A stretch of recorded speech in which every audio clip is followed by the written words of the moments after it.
તો આ તરફ સુરતના અડાજણમાં મોડી રાત્રે અકસ્માત થયો, જેમાં ફૂલ સ્પીડમાં બાઇક કાર સાથે અથડાઈ ગયું હતું। ભૂલકા વિહાર શાળા પાસેની આ ઘટના છે, જે સીસીટીવી કેમેરામાં કેદ થઈ હતી। બાઇક સવાર 3 યુવક ગંભીર રીતે ઇજાગ્રસ્ત થયા હતા। ઇજાગ્રસ્તને ખાનગી હોસ્પિટલ ખસેડવામાં આવ્યો છે। અકસ્માતને લઈને અડાજણ પોલીસે વધુ તપાસ હાથ ધરી છે।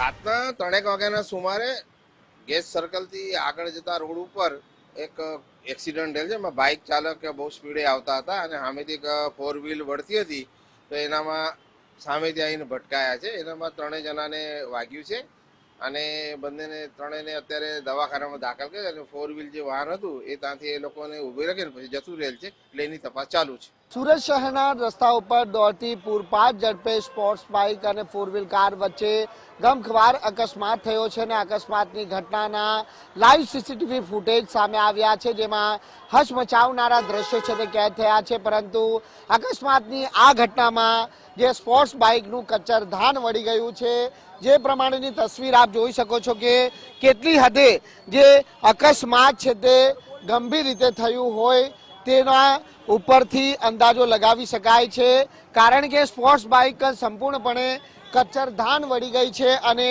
આ ઘટનાની અંદર 3 લોકો ઇજાગ્રસ્ત થયા છે। ત્યારે અહીંના સ્થાનિક લોકોનું શું કહેવું છે આપણે જાણવાનો પ્રયાસ કરીશું। કાકા, આપનું નામ જણાવો। અનિલભાઈ। અનિલભાઈ, શું કહેશો? આપણે આ અકસ્માત જોયું છે, આ અકસ્માતને કઈ રીતે આપ જોવો છો? કારણ કે આ પ્રકારની અકસ્માતથી ગંભીર પરિણામ આવ્યું છે। હા, ગંભીર જ પરિણામ આવ્યું છે આનું, એકદમ ખરાબ છે અને 100 ની 150 ની 120 કે 140 સ્પીડ પર ગાડી ચલાવતો હે ને વાકી ચૂકી ચલાવતો હે, એટલે આ થયેલું જ આવું બધું। અહીં 3 રસ્તા આવેલા છે ને આ પ્રમાણે ફૂલ સ્પીડ પર ગાડી ચલાવી કે એ તો નહીં જ ચલાવવી જોઈએ, એકદમ સ્લો મોસમમાં જવું જોઈએ અહીંયાથી। આપ તો અહીંના સ્થાનિક રહેવાસી હશો, આ પ્રમાણે કેટલા વાહનો અહીંથી પૂરપાટ ઝડપે જાય છે? એ મને નહીં ખબર, એમાં આપણે નથી ખબર। આ બધા રેગ્યુલરમાં બધા જાય કરે એટલા ચાલે ને કોઈ જુવાની હોય તો બધા વાંકા ચૂકા સપલિયાની માફક ભાગે। આવા વાહન ચાલકો વિરુદ્ધ કઈ રીતની કાર્યવાહી? એ તો હવે તમારે જે કાર્યવાહી કરવી હોય તે કરવાની, એનું લાયસન્સ જપ્ત કરવાનું, એ બધું કંઈ પણ કરવાનું બધું। બિલકુલ આવા વાહન ચાલકોના લાયસન્સ છે તે રદ કરવામાં આવે તેવી જે માંગ પણ લોકો કરી રહ્યા છે, કારણ કે આ પ્રમાણે જે રફ ડ્રાઇવિંગ કરવું તે અન્ય લોકોના જીવ સામે જોખમ ઊભું કરી શકે છે।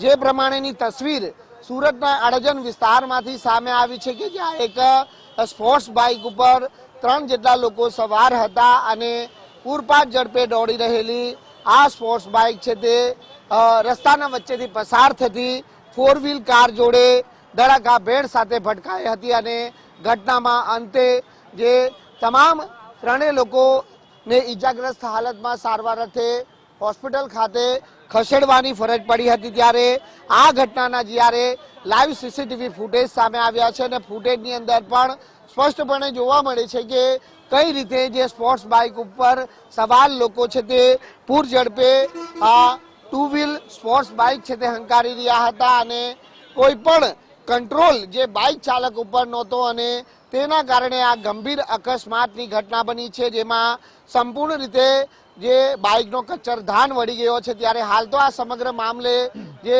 અડાજણ પોલીસ દ્વારા અકસ્માત નોંધ કરી આગળની તપાસ છે તે હાથ ધરવામાં આવી છે। કેમેરામેન અક્ષય વાડે સાથે રાકેશ બ્રહ્મભટ્ટ, ગુજરાત ફર્સ્ટ, સુરત।